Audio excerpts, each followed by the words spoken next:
Relic. It was a moment of true wonder.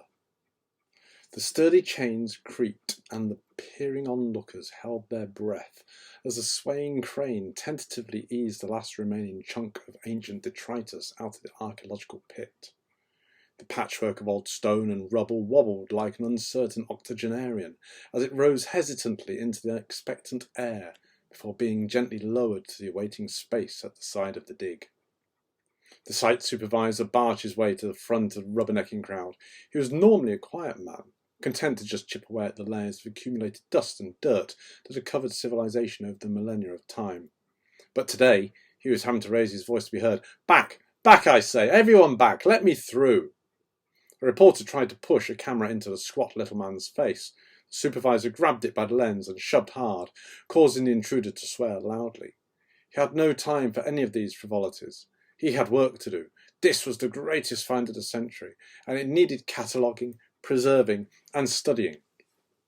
His breath came in short, hard gasps, and his skin sweated profusely as he finally managed to elbow his way to the edge of the pit. "Well?" he shouted down. About 5 meters down, 2 members of the team were busily brushing away dust and fragments of earth from the now exposed surface. "Well?" the supervisor inquired again, his voice squeaking with agitated falsetto. "What's down there?" One of the archaeologists looked up, beaming from under his protective hat. "It's amazing, sir. Truly amazing." And it was. It took another month to extract the relic from the archaeological pit. And what a month it was. The media hype had shot around the world like flame on gunpowder. All manner of theories had started to spring up as to what the item actually was. Some thoughtful, some absurd. Such was the nature of humanity, the supervisor pondered, as he regarded the thing of ancient beauty that lay in front of him, under the temporary canvas roof of the site's mobile headquarters. Tenderly, he ran a calloused finger along the rough edge of the artifact, smiling wistfully as he did so. It had been quite a struggle to extricate it from the pit. The relic had quite obviously been part of a larger construction at one point. There were jagged edges to some of the curious round stones that made up its main body, but something had caused it to fracture. Perhaps subsidence or geological pressures over the years had snapped the item into smaller pieces. The man shook his head at the wonder that there might be more of this curious object down under the earth, still buried, awaiting discovery.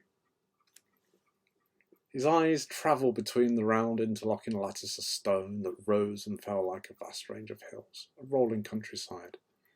Although the stones were similar in size and dimension, approximately 10 centimetres across, they were by no means uniform. Some were slightly larger, some smaller. Was there a meaning to this? Was there a pattern here that he had yet to decipher? His trembling hand ran tremulously over his balding scalp. There were also small gaps between the stones, as if there had been something there in times gone past that was now missing. He had theorized that organic matter had once dwelt there, but had rotted away over the years. His team was still scouring every nook and cranny for evidence of wood, grass, seeds, or any other material. To verify this, it was indeed a painstaking job. Then there was the script.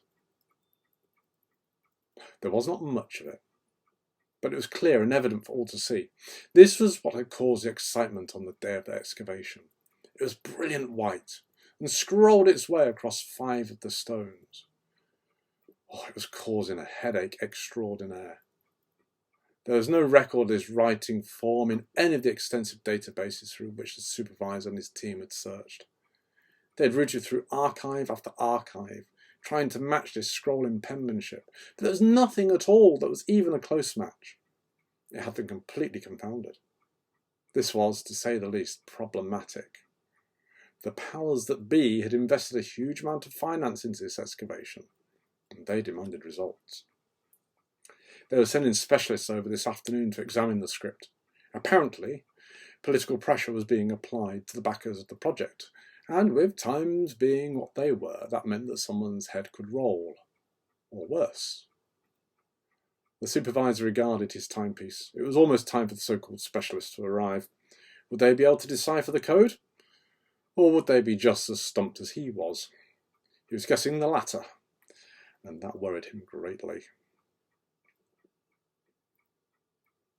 As we can see from the way that this character here quite clearly links the two on either side, we can be sure that this is a call to the faithful visiting the shrine. Heads bobbed up and down, intent on demonstrating sage wisdom, when the brains contained within did not have the foggiest idea as to what the speaker was explaining. The Relic had been a resident at the Chatterton Institute for around 5 months now, and had been subjected to every possible form of analysis that a league of esteemed academics could apply. The result was this week-long symposium, where the greatest minds hid their bafflement at what was still a total enigma. True, some of the fine academics got up and made very colourful descriptions about what they believed the artefact to be, but their surrounding peers knew better. It was all gibberish. The scientific community was at a complete and utter dead end. Other groups, though, had different ideas. There had been rumours circulating that idealistic factions wanted to take control of the artefact. They claimed that the scientists were, in fact, hiding something dark and insidious. Theories and speculative ideas had now started to surface from the more radical quarters of society. As a result, security at the symposium was tantamount. However, one cannot inhibit a driven radical from his or her purpose. Rapid gunfire rattled through the hall, and terrified scientists dove for cover as some guards fell to the floor dead, whilst others unshouldered their arms and returned defensive fire. Canisters flew into the vast room, and smoke started to snake its way out into small cylinders. The guards and scientists coughed and gagged as they gasped for air, until in a few seconds they lay still and immobile.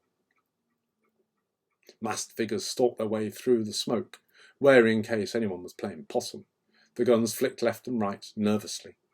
When they were sure that they were the only living souls in the room, a giant of a man strode up to the artefact, regarded it from behind his mask as one might look upon a beautiful predator, unsure whether to be in awe of its sleek design, or terrified that it might snap its jaws round one's middle. Eventually, he nodded slowly and smiled behind his faceplate. He signalled for his men to come forward with chains and a gurney. The relic belonged to them now. With it, they would build a new tomorrow. Today sees the birth of a new world. The video footage was grainy, amateur. The camera shook as if it was not attached to a tripod, but was instead held tightly by an overexcited disciple of the cause. We, and only we, continued the speaker, a tall man dressed head to toe in white, know the truth to the mystical writing that was unearthed and stolen from public view by the Chatterton Institute. This, the camera zoomed in hastily on the artefact at which the speaker was pointing, is a legacy from our past. It is inscribed by wise men who knew that we held our lives in our hands. It tells of days to come when the oppressed shall rise up and claim what is rightfully theirs. It was written. He never finished his sentence. A shot rang out and a red dot appeared on his forehead as a look of disbelief took control of his facial muscles before he fell backwards to the floor. The camera swung round to capture a squad of black-clad soldiers bursting into view. One raised his gun to the lens, and then there was static. This cannot be permitted to continue.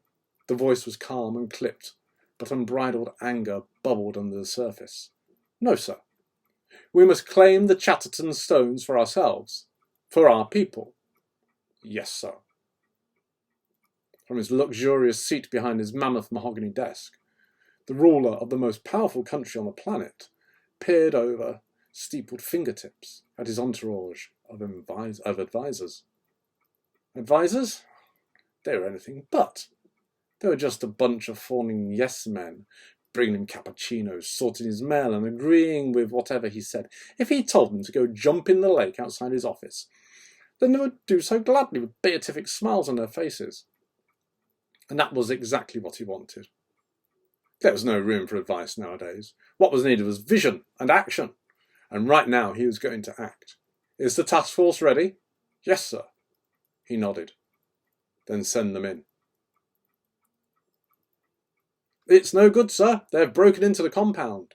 Another leader from another country looked out over another entourage of yes-men. The Chatterton stones? The advisers looked cautiously from one to another. Terror bounced back and forth between their eyes as they mentally drew straws. Eventually, one poor soul lost. They have been extracted by the hostiles. He cringed, awaiting the wrath of his leader. Instead, there was a pondering silence. After what seemed like an hour, but was in reality just a few seconds, the same advisor asked, "Sir, what do you want to do?"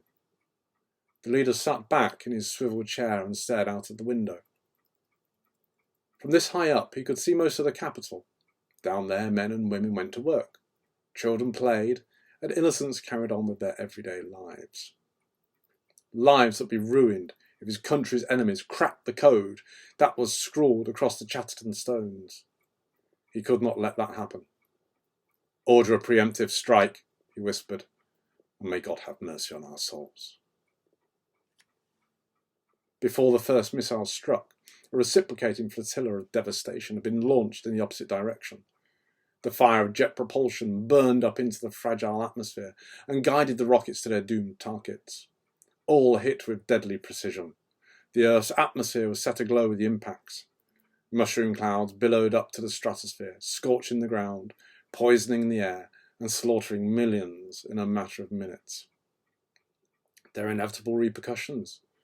For too long, the world had been teetering on the blink of oblivion. For millennia, the planet's inhabitants had borne the interminable load, packed to the brim with grudges of hate and spite, while sharpening their blades in silence. These acts of aggression from the highest levels unstopped the dams that had held back the flow of pent-up hatred and homicide. Country turned on country, neighbour turned on neighbour, child turned on parent. Within a matter of days, the entire planet was consuming itself in an orgy of bilious devastation. The population declined within weeks as its inhabitants bled to death in the deserted streets, and the leaders of humanity were now impotent, unable to prevent the onslaught or turn back the raging waters of the dam that had been breached. No one tended the fields, no one fed the livestock. Energy supplies became erratic, and the sick were left to die. Within a year, the human race was a mere shadow of its former glory. It slunk off, found itself a dark hole in which to hide, and there, pondering how all this could have come about over a collection of old stones, covered in unintelligible writing, it curled up, closed its eyes, and breathed its last. Damn it! Colin Gibson eased himself up from the kneeling position in front of his white Ford Cortina. He had completed the touch-up job underneath the bumper, where the rust had been speckling through the paintwork. But he'd managed to drip some of the white paint on the cobbles between the weeds that always seemed to poke their way up, no matter what he threw at them. He shook his head. He really should have used spray paint rather than that old tin of gloss he'd found kicking around under the sink. The gloss covered the rust great, but, oh dear Lord, it was a pain to clean up. He shrugged as he snapped the lid back on the tin. Ah, well. A bit of paint on some old cobbles was hardly a disaster, was it?